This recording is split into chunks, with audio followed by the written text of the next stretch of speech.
நீதிமொழிகள் 25ஆம் அதிகாரம் 22வது வசனம் கடைசி பகுதி, கர்த்தர் உனக்கு பலன் அளிப்பார். கர்த்தர் உனக்கு பலன் அளிப்பார் என்ற ஒரு தலைப்புல பார்ப்பதில் மிகவும் மகிழ்ச்சி அடைகிறேன். கர்த்தர் உனக்கு பலன் அளிப்பார், பதில் அளிப்பார் என்று அல்ல, அளிப்பார். என்ன பலன் என்றால், நீ எந்த காரியத்திற்காக காத்திருக்கிறாயோ அந்த காரியம் என் வாழ்க்கையில் அமையுமோ அல்லது அமையாதோ, எப்படி நடக்கும் அல்லது சாத்தியக்கூறே இல்லையே என்று சொல்லி நீ காத்து கொண்டு இருக்கலாம்.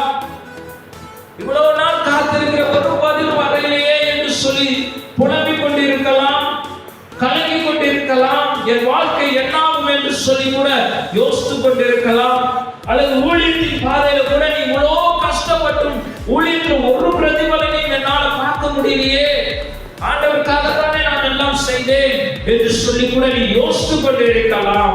அப்படி இருக்கிற உன்னை பார்த்துதான் ஆண்டவராகிய இயேசு கிறிஸ்து சொல்லுகிறார், கர்த்தர் உனக்கு பலன் அளிப்பார். நீ எந்த காரியத்துக்காக காத்திருந்தாயோ அந்த காரியத்துக்கு பலன் அளிப்பார். நீ எதற்காக ஆண்டவருக்காக பாடுபட்டாயோ அந்த பாடுக்கு பலன் அளிப்பார். நீ எதற்காக கண்ணீர் வடித்தாயோ அந்த கண்ணீருக்கு பலன் அளிப்பார். எந்த ஒரு மாற்றமும் இல்லை. சோர்ந்து போகாத, விசுவாசத்தோடு அந்த வசனத்தை ஏற்றுக்கொண்டு ஆண்டவர் எனக்கு பலன் அளிப்பார் என்று சொல்லிட்டார், அதனால் அவர் செய்வார் என்று உன் விசுவாசத்தை வை. அண்ணால் தேவ சன்னிதியில் போய் அழுது புலம்பி ஊற்றின பிறகு ஏலி சொன்னார், உன் விண்ணப்பத்தை கேட்டார், ஆண்டவர் உனக்கு பதில் அளிப்பார், போ அப்படின்னு தான் சொன்னார். ஹல்லேலூயா, ஹல்லேலூயா, ஹல்லேலூயா. மோசே முகமுகமா பேசினான், அக்கினியிலிருந்து பேசினான், போப்பான்னு.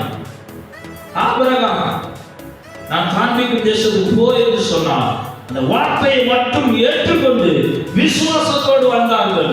நீயும் கர்த்தர் உனக்கு பலன் அளிப்பார் என்று சொல்லியிருக்கிறார்ல, நீ எந்தெந்த காரியத்துக்கு தேவனிடம் ஜெபித்துக் கொண்டு இருந்தாயோ அல்லது காத்து கொண்டு இருந்தாயோ அல்லது எதிர்பார்த்து கொண்டிருந்தாயோ அந்த எல்லா காரியத்துக்கும் கர்த்தராகிய இயேசு கிறிஸ்து உனக்கு பலன் அளிப்பார். சோர்ந்து போகாதே.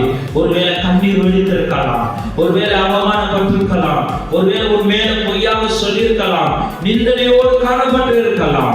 ஆனால் ஆண்டவராகிய இயேசு கிறிஸ்து சொல்கிறார், அந்த எல்லா காரியத்துக்கும் உனக்கு பலன் அளிப்பேன். தைரியமாயிரு, விசுவாசத்தை விட்டு விடாத, விசுவாசத்தோடு ஓடு, உனக்கு பிரதிபலன் நிச்சயம் என்று தேவன் சொல்லுகிறார்.